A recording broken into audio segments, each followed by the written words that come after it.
Hello everyone, this is IS183Unit1 presentation recording. Unit 1 reading and pretest. The Unit 1 reading is Chapter 1, Overview of Database Concepts. The pretest, I encourage you to take it just to see where you're at. This is not a graded test and therefore is optional. Oops.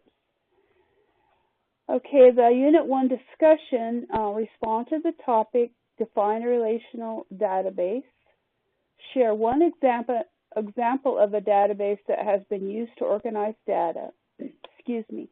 When sharing this example, provide the URL so we can all visit the site. Make sure you have at least 100 words in your initial post, not counting your reference and not counting any questions in the topic. Include at least one APA reference and in-text citation. Respond to 3 other students' posts. They should be about 65 words. Be sure to include at least one open-ended question. An open-ended question is one that cannot be answered by yes or no.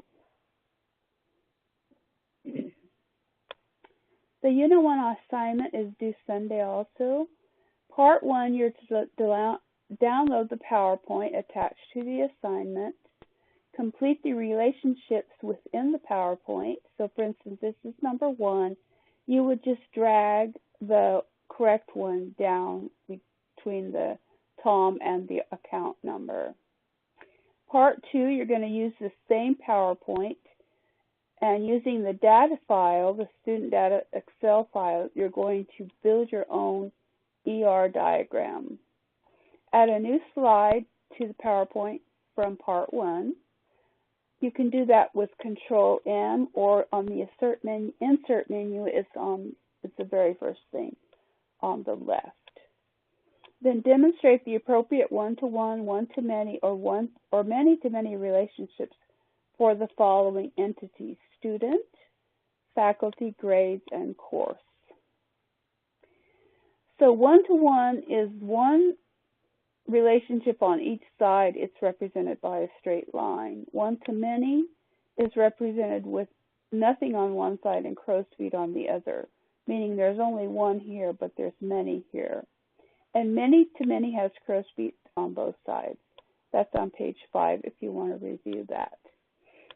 So create an entity using the text box tool. So you would insert a text box similar to these. This came from the book on page 6.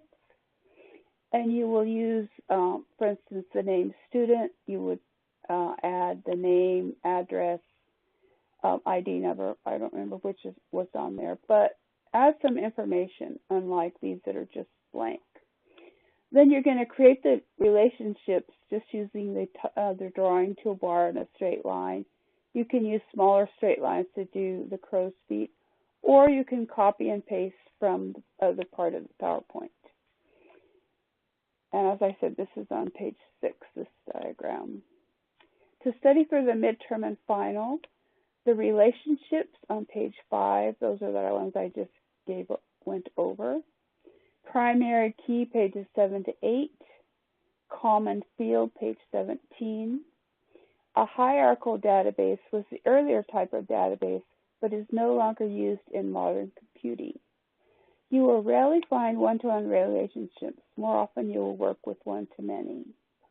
A candidate key is any column that could be used as the primary key. A sequence is a database object that generates a series of integers commonly used to create a unique primary key. The value for a column or group of columns does need to satisfy a certain condition. A data file is a physical file on disk that was created by Oracle database and contains data structures such as tables and indexes. And these are my references. So that's all I have for this week. If you have any questions, please let me know. I did post a discussion on APA, so I hope you'll look that over. And also let me know if you have any questions about that. That's it.